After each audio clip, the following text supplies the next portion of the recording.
Joining us now to analyze today's headlines is Rahul Mahajan, sitting in for Chenjerai Kumanika. Rahul is a sociologist and news analyst and author of Full Spectrum Dominance. Hi, Rahul. Hi, Sonali. Cuba's leader, Raul Castro, issued a stern warning to the U.S. this week, saying he would not tolerate interference in Cuban affairs, even as the U.S. and Cuba attempt to work out a relationship after decades of hostility. Castro spoke at a summit in Costa Rica just days after U.S. Assistant Secretary of State Roberta Jacobson visited the island nation. Jacobson became the highest-ranking U.S. official to visit Cuba in nearly 40 years. While Cuba's leadership wants an end to the U.S.-led crippling embargo, there's also contention over the ownership of Guantanamo. The U.S. has run a prison on its naval base in Guantanamo, Cuba, that since the September 11th attacks has held hundreds of detainees for years, taking advantage of their lack of human rights on non-U.S. soil. President Obama needs cooperation from the Republican-dominated Congress to address these issues and has already faced serious resistance from Senators Marco Rubio and others. Rahul, do you think the U.S. could really reconcile with Cuba while actually respecting its sovereignty?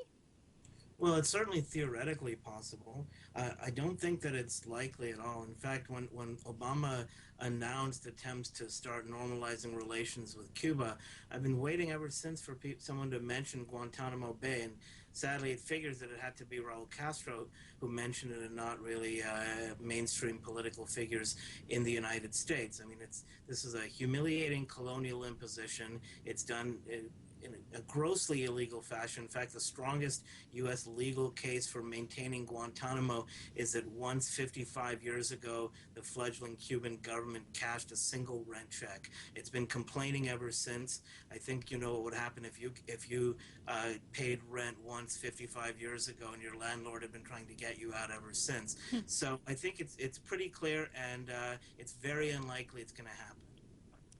And then here in the United States, poverty among children remains a major problem, as a new study of census data found that a whopping 20% rely on food stamps. Despite the fact that more children are using nutritional benefits now than before the recession, Congress last year voted to cut billions of dollars from the program. Meanwhile, per-pupil funding for public schools has also dropped for the second year in a row. The drop is the result of federal funding running out, as well as some states deliberately cutting funds. Wisconsin, in particular, has cut hundreds of billions of dollars from public education. And just this week, the Wisconsin legislature considered a bill that would force public schools that they deem are failures to transform into charter schools. Public education advocates slammed lawmakers for ignoring the larger socioeconomic factors that children struggle with. Rahul, does the standard political playbook include starving a program that benefits the vulnerable and then using that program's predictable failure as an excuse to cut it more or even end it? I mean, these are our country's children we're talking about.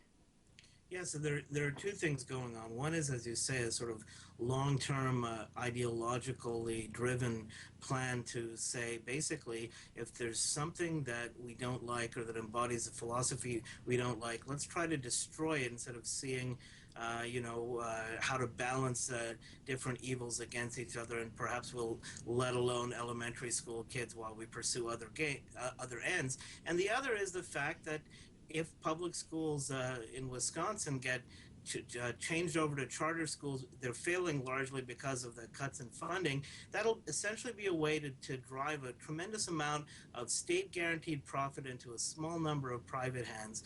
A taste, by the way, of what the whole country can expect if Scott Walker runs for president and gets elected. And finally, in a case that symbolizes much that is wrong about the U.S. criminal justice system, a Florida woman named Marissa Alexander was finally released from prison yesterday. She had served 3 years of a 20-year sentence for firing a warning shot at her abusive husband when her case was reconsidered. Even though no one was killed, Alexander faced the full brunt of the law. Her attorneys were unsuccessful in using Florida's controversial stand your ground laws to legally justify firing a gun in self-defense, even though this seemed a textbook case. Although she's free to go home, Alexander remains under constant electronic surveillance and her movements are severely restricted. Advocates say that the fact that she is a woman, an African-American, and a victim of domestic violence all contributed to a miscarriage of justice. Rahul, is that a proper term, you think, to see what's happened to her as a miscarriage of justice? I mean, it's even more than a mere miscarriage, and it's a good thing that there was so much outrage over the initial verdict that it was reconsidered. One can easily imagine Marissa Alexander languishing for 20 years in prison for a crime that really shouldn't even have been a crime. And I think it's important. I mean, there's obviously a tremendous and welcome new influx of attention to the plight of African Americans in the criminal justice system and at the hands of the police.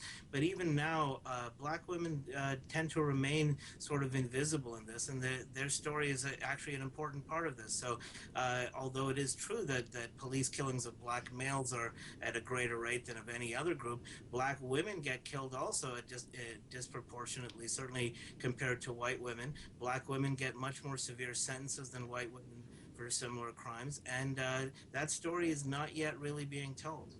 Rahul, thanks so much for joining us today.